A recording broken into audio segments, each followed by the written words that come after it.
середине июля Якутию облетела прекрасная новость. Матрена Наговицына стала первой чемпионкой мира по международным шашкам среди якутян и второй в истории нашей страны. В столице Эстонии, Таллине, завершился чемпионат мира по международным шашкам среди женщин. За звание шашечной королевы боролись 16 сильнейших шашисток мира. Якутянка, международный гроссмейстер Матрена Наговицына, с 23 победными очками обеспечила себе звание чемпионки за тур до окончания чемпионата. Матрена занимается шашками с детства, пошла по стопам отца Степана Тимофеевича, который является кандидатом в мастера спорта. Девушка участвует в чемпионатах, начиная с 8 класса, и целенаправленно шла к большой серьезной победе. Это программа «Якутия Лайв». Меня зовут Ирина Ефимова, и сегодня мы поговорим с гроссмейстером Реной о том, как она шла к победе, о пути спортсмена, одного из самых интеллектуальных видов спорта, и о судьбе шашек в Якутии. Здравствуйте, Рена. Здравствуйте. Давай с первого вопроса уточним, как тебя комфортнее называть, потому что в новостях оба имени фигурируют, и некоторые могут подумать, что у нас две чемпионки мира. На самом деле мое имя Матрена по паспорту, Матрена Наговицына, но родители хотели, вот короткое имя, когда мне давали, они не хотели давать Моть, они решили давать вот укороченное от Матрены Рена. Поэтому все, которые близкие люди, которые хотят звать меня покороче, они зовут меня Рена. Ну, еще путаница возникает, потому что я в соцсетях написала себя Рена Наговицына, поэтому Рена Степановна иногда зовут. Ну, на самом деле Матрена, а мне комфортнее так и так. Я обе свои имени люблю. В принципе, зовут Матрена и можно Рена. И давай сразу проясним, как ты относишься к феминитивам. То есть, как тебя называть? Все-таки спортсмен, чемпион, гроссмейстер, шашист или спортсменка, шашистка, чемпионка, гроссмейстерка. Сейчас модно на этом настаивать. Без разницы. Скорее всего, можно спортсмен, можно спортсменка. Обычно говорят спортсмен. С какого возраста ты начала заниматься шашками? Вот обычно я говорю с 5 лет на самом деле, но я играю в шашки сколько себя помню. Вот, наверное, с 5, может, с 4. Вот меня папа научил, и я играю в шашки дома, с папой играла, с его братьями играла, когда кто-нибудь приезжал, у нас всегда бывало очень много гостей. Когда они приезжали, папа просил, чтобы они сыграли со мной шашки, и вот так вот я потихонечку развивалась. А профессионально когда начала играть? Профессионально, начиная вот с 3 класса, папа начал меня вводить. Мы жили в Мугудае, в село Маралай, это в Черепчинском районе. Ну, это 30 километрах от районного центра, и он начал меня возить туда, в районный центр, чтобы летом я могла на сборах участвовать. В 2000 году, в 3 классе, когда я училась, мы поехали вместе со школой в Санкт-Петербург. Первое мое соревнование было первенство России по русским шашкам. И там я заняла 11 место в классической программе, но в быстрой 1 заняла. Вот, поэтому вот начали приходить результаты. И мои первые тренеры, Мария Никитична Бердынырова и Николай Николаевич Кычкин, первые, они пригласили меня учиться в спортивную школу имени Дмитрия Петровича Коркина в Чарапчу, в районный центр. И мои родители, подумав, что это будет лучшее вложение вот для меня, они переехали в районный центр, чтобы я могла заниматься шашками. То есть, получается, из-за тебя вся семья переехала жить в райцентр, то есть тогда уже было понятно, что ты подаешь большие надежды в шашках? Да, вся семья, у меня мама, папа и старшая сестра, они все переехали в центр, и вот начиная с 4 класса я без остановки, можно сказать, занимаюсь шашками каждый день. И папа очень хотел, чтобы я была хорошей шашисткой. Тренер, когда позвали, а тренеры, они очень хорошие тренеры, они основатели школы шашек в Якутии. И папа посчитал, наверное, родители это посчитали знаком, и они переехали, чтобы дать мне шанс. А я сама, конечно, не понимала. Но сейчас ты не жалеешь, что вот родители тогда приняли такое решение? Нет, конечно, я всегда думаю, что то, что произошло, все это к лучшему, это максимально наилучший исход в жизни. А папа у тебя кандидат в мастера спорта по шашкам же, да? Да, он был кандидатом в мастера спорта по шашкам, его брат Василий тоже был кандидат в мастера спорта, и двоюродные дяди, троюродные дяди, они тоже играли. У нас в Могудае там по вечерам проходили соревнования, шашечный клуб был, и там они в блиц играли, и папа меня брал с собой. Я там играла, такая маленькая была, а потом я уставала, они до ночи, до вечера, до позднего вечера играли, я там могла просто засыпать, наверное, но вот как-то так вот все и случилось у меня. То есть в таком небольшом поселке на 1000 человек такая большая концентрация шашистов, кандидатов в мастера спорта? У меня вот дедушка, например, говорил, ну вот у нас популярны, наверное, у нас очень много наших родственников, они играли в шашки. Даже мой троюродный брат сейчас очень успешный тренер по шашкам, вот Вячеслав Варламов. И вот вся наша вот по родственным связям, Варламов, например, они все вот играют в шашки. Наверное, а так как нас много живет в этой деревне, все они вот играют. И у всех хорошие разряды. Это такая интеллектуальная игра, но многим до сих пор непонятно, почему те же шашисты, шахматисты считаются спортсменами. Да, есть такие моменты, когда вот говорят, что почему это интеллектуальное, а не физическое, а на самом-то деле спорт это вообще по определению не только физическое, либо физическое или интеллектуальное она. Активность, выражаемая вот сопутствующих результатов, нужно соревновательной деятельностью.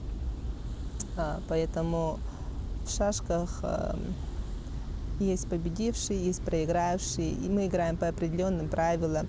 Ну, это и есть спорт на самом деле. То есть ты начала играть с русских шашек? Да, в русские все, начиная с якутские шашисты, начинали играть в русские шашки, поэтому у меня база русских шашек.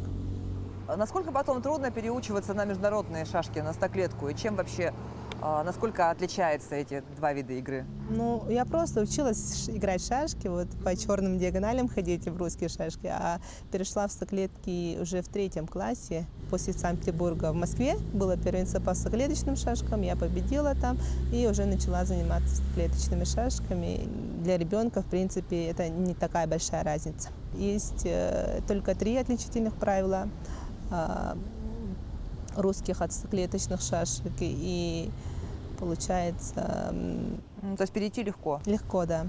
То есть с 4 класса, ты говоришь, ты каждый день занимаешься шашками. А никогда тебе не хотелось забросить шашки и побежать, поиграть в мячик, там, гулять с друзьями?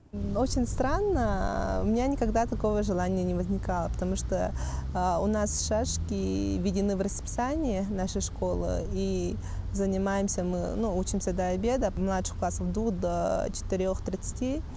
У нас идут тренировки, и каждый идет по своему виду тренировки. Кто-то по вольной борьбе, кто-то по шашкам, и это нормально. Нехватки времени такого не было. Конечно, бывало, что мы ездим на соревнования. С 8 класса мы ездили, у нас такой период был, когда мы ездили по 3-4 месяца на соревнования, потому что билеты были очень дорогие, и летать туда-сюда сложно, плюс акклиматизация проходить, все это. Поэтому у нас от одного соревнования ездили к другому соревнованию, другое соревнование. Вот так проходило все лето. Вот тогда, конечно, бывало сложнее чуть-чуть, но там своя интересная новая страна, новые города. А ты помнишь свои первые международные соревнования? Да, они проходили в 2001 году в Тухоле, это Польша. Там проходило первенство Европы, 3-е первенство Европы. А вообще первенство Европы у нас считается очень такими перспективными соревнованиями. Когда мы играли, тогда еще первенство мира не проходило, они проходили только до 19 лет, а вот для детей до 10 лет я играла тогда, и там это было самое такое престижное соревнование, и когда мы ехали туда, мне сказали, что никто еще не побеждал, из якутян.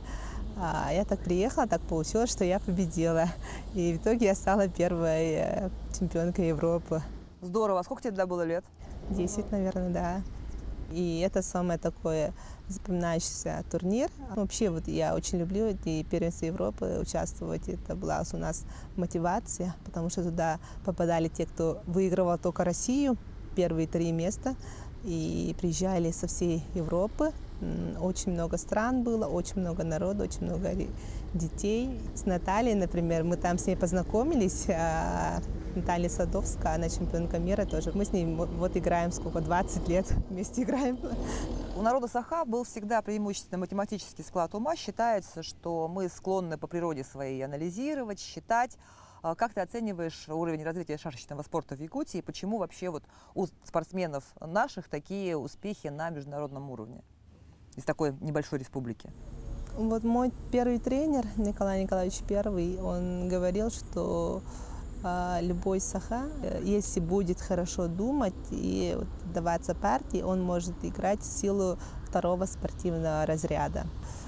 Меня однажды спрашивали, ну как ты их выигрываешь? Из маленькой простой деревни идешь и выигрываешь. А я говорю, что у всех есть шансы победить, мне кажется. Это сказал вот наш первый тренер. Он говорил, что да, вот народ Саха очень умный, потому что вот в шашках там же не только расчет, там еще и творчество, интуиция работает, когда вот в блиц быстро играешь, там тоже нужно очень быстро принимать решения. 1 из 9 ходов, первый ход нужно сделать, например, и тоже зависит от многих факторов, не только от расчета. А в чем еще шашки помогают жизни, помимо того, что ты учишься быстро принимать решения? Развивает творчество, память, усидчивость, фантазию, анализировать. Ну, вот аналитическое мышление, мне кажется, вот это самое главное нужно для развития вот ребенка. И это все на самом деле приходит не только тем, кто вот стал гроссмейстером, а тем, кто занимается шашками вообще, там год или 2, если только заниматься, можно уже вот для ребенка, например, это уже заложится в базе, в его мышлении, и в будущем все уже у них так и пойдет. Он будет правильные вещи делать, мне кажется. То есть все-таки, чтобы играть профессионально, нужно начинать именно в детстве? Да, сейчас вот так принято, что где-то с 5 лет даже в федеральном стандарте так написано, что начинается с дошкольного возраста, и чтобы к 11 классу или к студенчеству уже достичь таких каких-то высот. Но есть в истории случаи, когда люди начинали и попозже. Вот в нашей школе принято, чтобы начинать с детства, а в голландской школе шашек они играют вот лет с 13. Поэтому школы шашек, они различаются. Вот, кстати, о якутской школе шашек. Ты сказала, что вот твой тренер, если я правильно поняла, он является же первым в республике вообще тренером по стокличным шашкам. У них есть своя методика тренировки. Вот с Николаем Николаевичем Смоленькевичем они разработали методику и с моим нынешним тренером Николаем Николаевичем II. И по этой методике сейчас работает вот практически вся республика, потому что все, кто учились в Чурапче, в Чурапчинском институте, они закончили вот институт, тренировались, наши тренеры, и сейчас они вот работают тренером по шашкам и достигают очень хороших результатов. А насколько успех спортсмена зависит от тренера? Потому что мы привыкли думать, смотря соревнования, что все зависит только от спортсмена. Вот какова роль тренера, каков вклад тренера? Конечно, многое зависит от спортсмена, но есть очень других много факторов. Это самое главное — спортсмен, тренер. Мы играли блиц с Дарьей Ткаченко, переигровку за 3 место на чемпионате мира мы играли.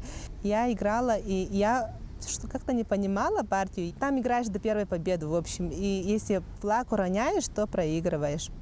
Там блиц было, очень быстро ходишь. И я играла, и когда я предложила ничью в очередной партии, я очень медленно останавливала часы. За счет этого у меня часы от 15 секунд, 10 секунд осталось только на вторую партию. Конечно, там добавлялось по 2 секунды на ход, но это тоже очень мало. А у нее была минута где-то. И я вообще не осознала, как это произошло, и там впала в ступор, наверное, а потом я вышла, он тренер, вот Николай Николаевич, он что-то сказал мне, дал попить, настроил, и я уже обновилась, можно сказать, потому что там очень сложно быстро настроиться, например, быстро вот понять, что происходит, потому что когда играешь, ты входишь в транс, как в транс, наверное, да, забываешь, что происходит вот снаружи. Снаружи, за Да, пределами да, доски. да, да. И вот когда я закончила партию, потом уже вот осталось мне 10 секунд, а у нее минута, а я не осознала этого. Он дал мне осознать, и, в общем, я пришла в себя, сыграла, и вот в 2010 году вот победила ее и стала бронзовым призером, да. Вот, поэтому тренер, конечно, очень важен.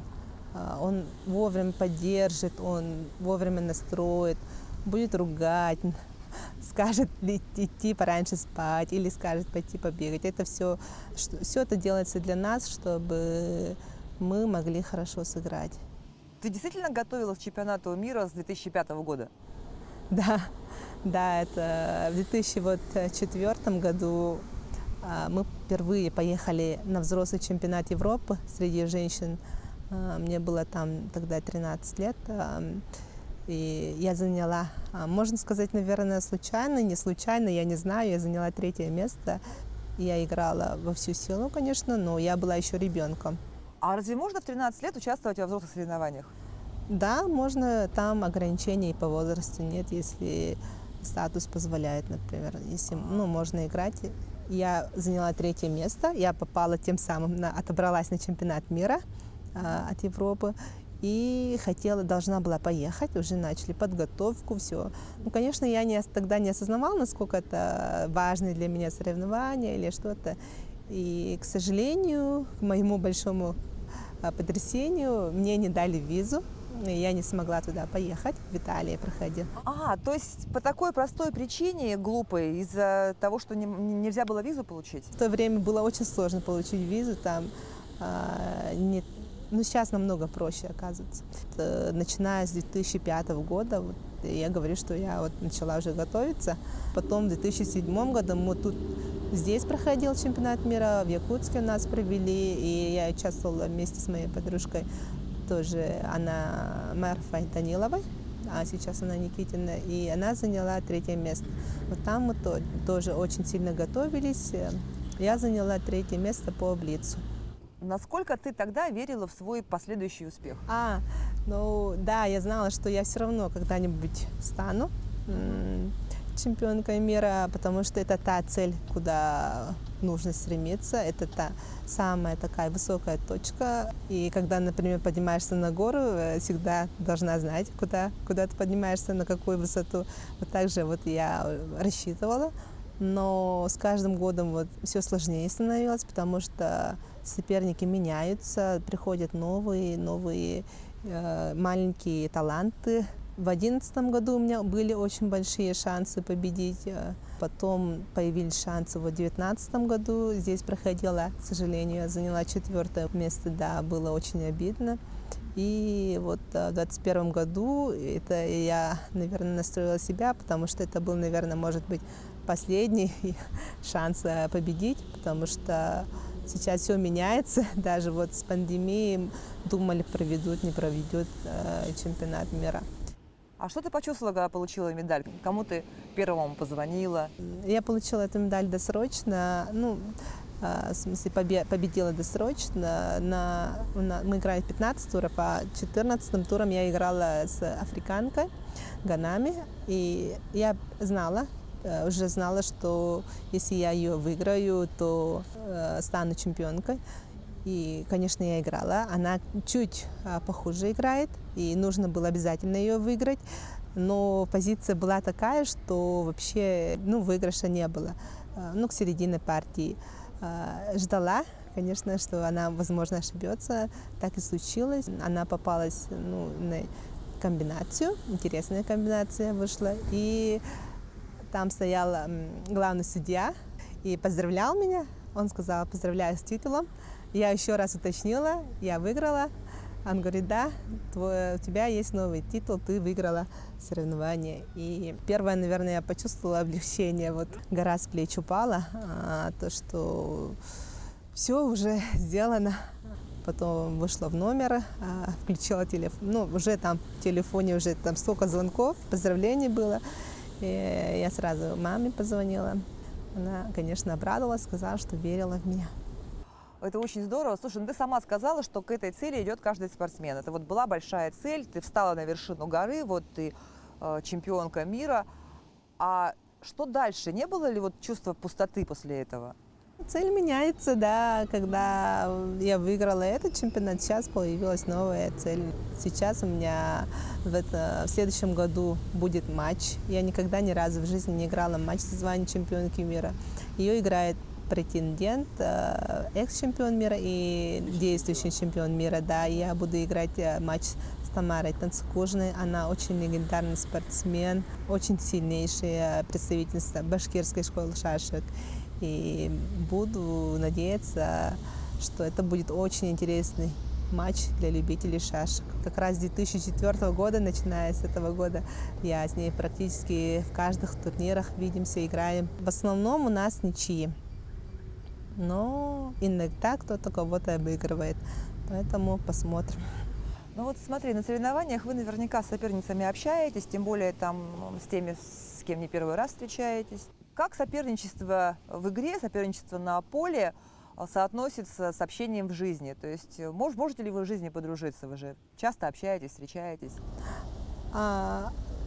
Конечно, получается подружиться, потому что у нас одни интересы. Мы можем хоть сколько угодно обсуждать шашки, там шашечные позиции. Это наша сфера деятельности, и мы, наверное, соперницами становимся только когда сидим за доской или во время турниров, например. А когда в обычное время мы очень тесно общаемся и дружим. Одного возраста мы, и получается, мы всегда видимся, наверное, больше, чем со здешними подружками. Я там вижусь с теми, с кем играем в шашки. А можешь о ком-то конкретно рассказать, о каких-то подругах-соперницах? Айгулька есть, Айгуль Идрисова есть. Она сюда приезжала. Мы с ней на Ленские столбы ездили. Вот Наталья приезжала. Тоже мы с ней здесь матч играли на НВК 1 апреля в прямом эфире. Во время, конечно, партии мы очень большие соперницы, а потом уже я показывала Якутию, всю ее красоту. Есть сестры Федорович. Мы все примерно одинакового возраста, играем очень много, больше 10 лет. И в первенствах Европы, начиная с первенств Европы, перешли во взрослые, тоже играем. И со всеми девочками очень хорошо общаемся. Вот насколько справедливо разделение соревнований на мужские и женские, именно среди шашек, среди шашистов, шахматистов, потому что там с боксом или с борьбой все понятно, да, а насколько справедливо это по отношению к интеллектуальным видам спорта? Физиологи и психологи, они считают, что умы мужчины и женщины, они мыслят отдельно, не одинаково. Это ни в коем случае не говорит, что женщина не умнее, да, или мужчина не умнее. Они просто мы мыслим, наверное, по-разному. То есть мы разные? Да, разные, да. И среди мужчин тоже у меня есть разряд международный мастер мужской, но я не гроссмейстер, например, в мужском зачете, и среди женщин никого нет. Гроссмейстеров, например, мужских среди женщин нет по шашкам. Для меня и для мужчин пространственные такие игры, они даются, может быть, легче, может быть, немножко какое-то преимущество для их образа мышления имеет игра, поэтому мужчины больше. Да, им легче игра эта дается, я считаю, что так. И они исторически раньше же начали играть, женские турниры начали проводить позже. И сейчас мужчины играют сильнее, поэтому у нас, конечно, проводятся отдельные турниры, и у нас больше интуитивная, творческая игра женская. Иногда мужчины смотрят на партии, не разделяют, а у мужчин такое объемное понятие пространства, именно шашек, они видят как-то объемно, а мы, может, по ходам видим. Опены тоже проводятся, где играем вместе. И тогда женщины стараются воспротивиться, мужчинам, получается. Но в основном побеждает, конечно, мужчина, но бывает, конечно, что и женщины тоже хорошо играют.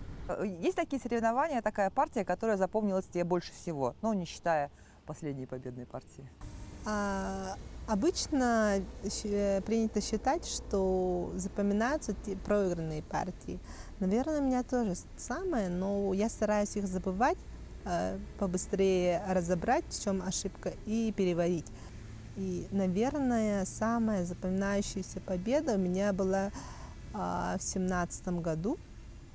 Это было в Китае. Это очень престижные соревнования. Наверное, в будущем они станут прародителями Олимпийских игр, потому что эти соревнования проводят с уклоном, чтобы в будущем перевести их на Олимпийские игры.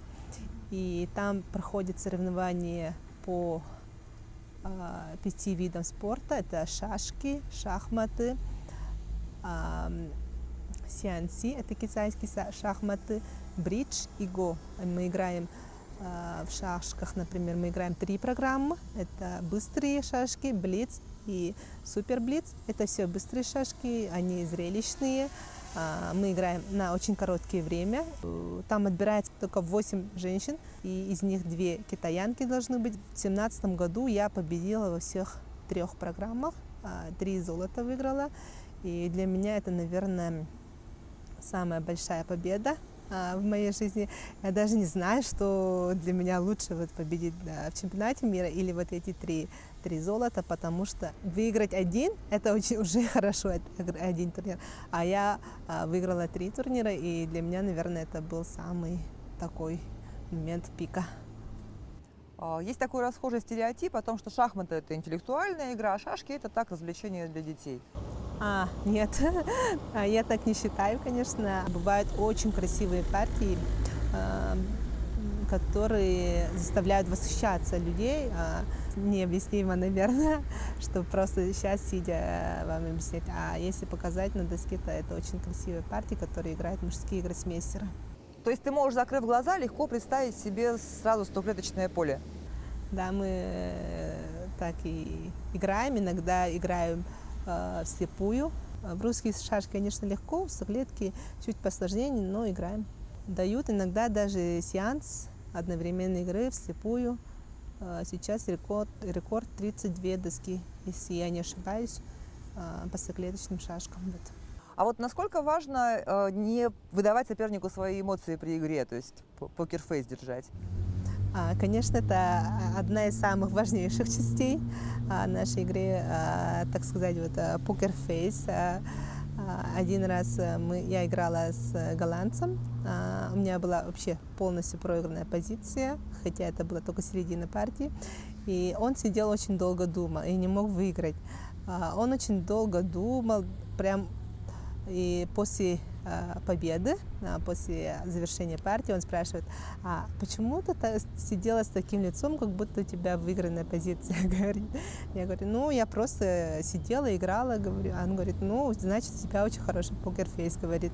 Он не мог предугадать, если бы я вся дрожала или там красная, то он бы, наверное, быстрее выиграл. А так у меня даже, возможно, были шансы ускользнуть. И... Может быть, он бы и не догадался. Да, он прям думал, что у меня какой-то есть запасной вариант, что если он пойдет на выигранный ход, по его мнению, то, возможно, у меня есть какая-то контратака. И он сидел, очень долго думал.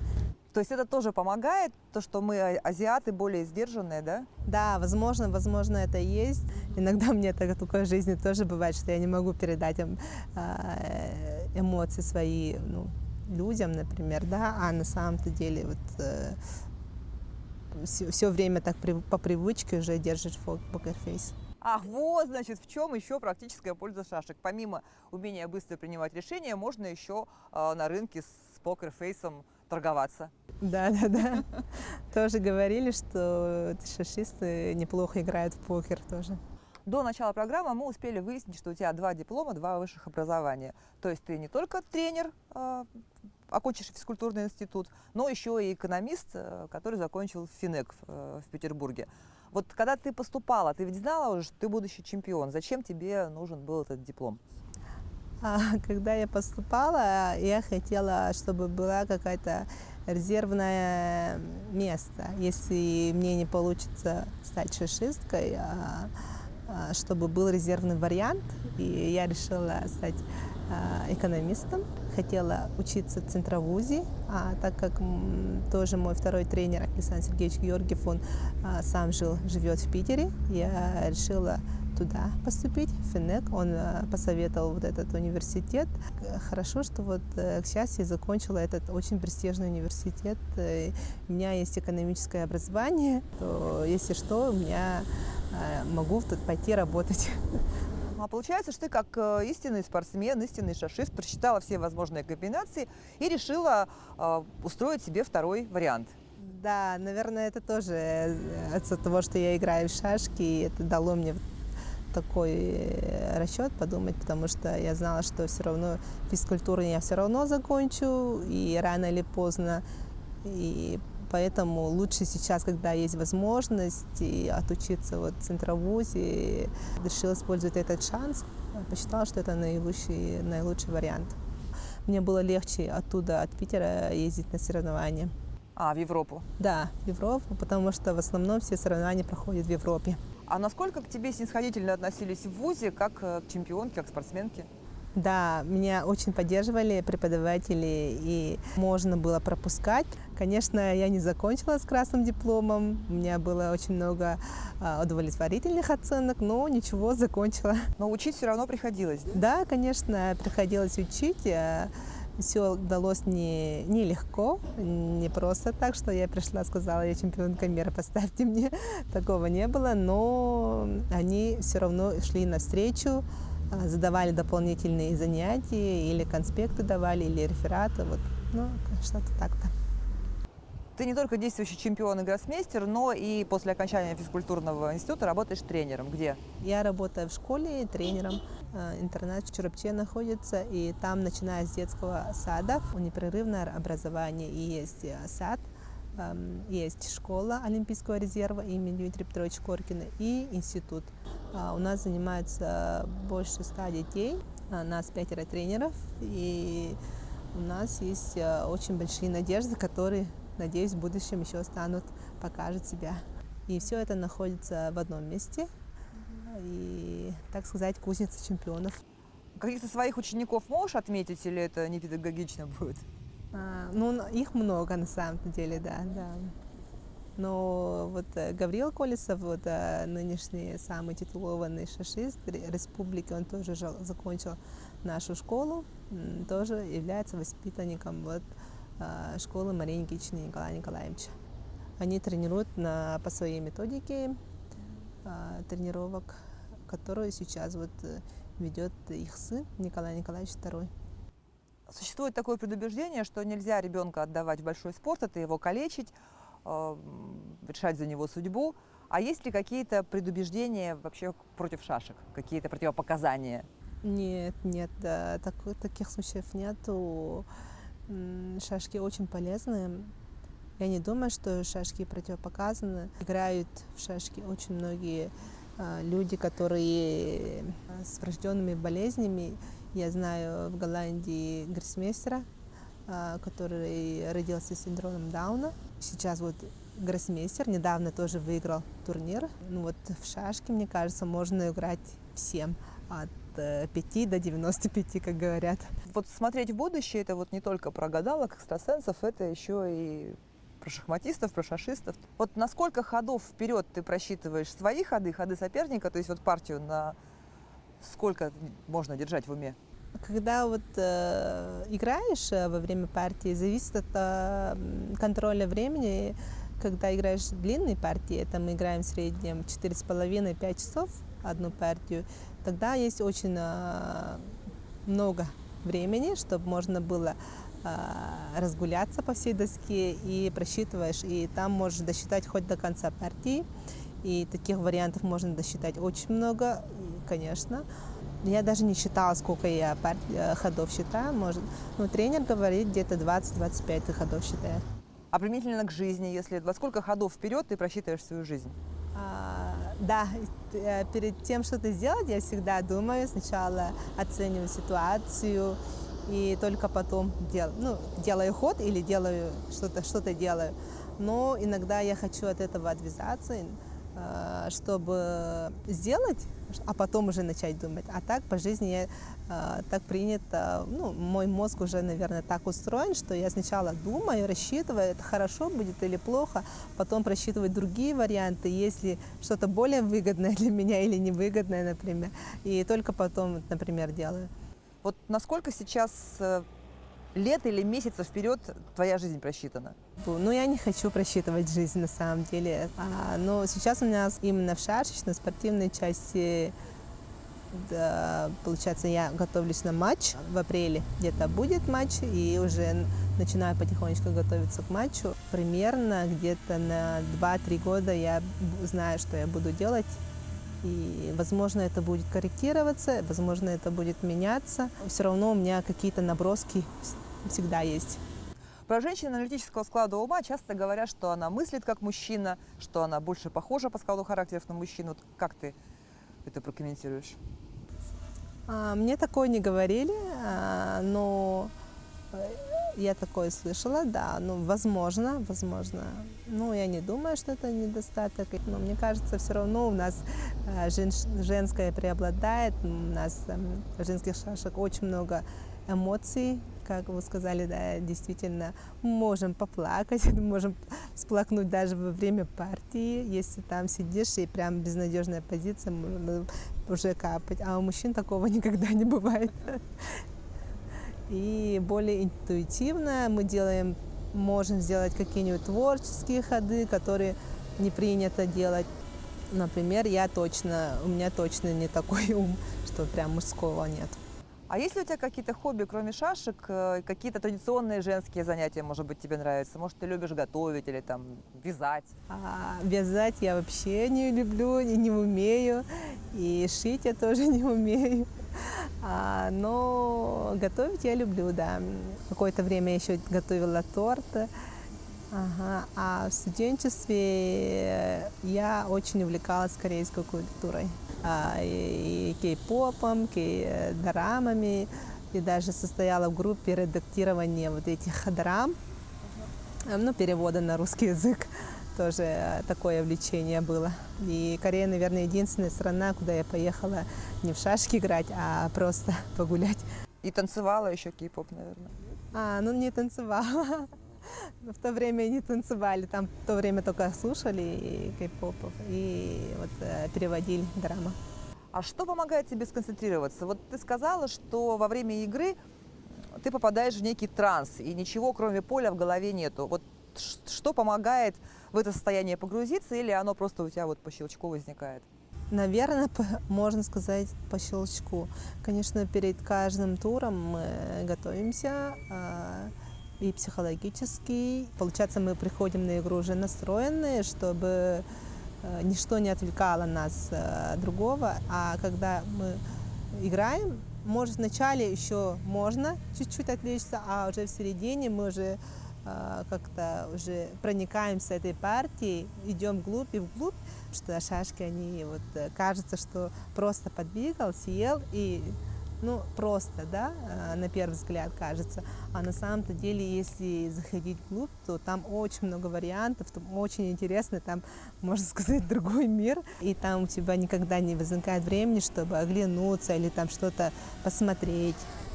То есть во время этих 5 часов, пока вы сидите и играете, можно только воду пить? Когда думает соперник, можно встать и попить воду, попить кофе, походить. А когда ты думаешь, ну, во время своего хода уже не встаешь, и это, ну, 2,5 часа точно минимум сидишь и вот думаешь о шашках.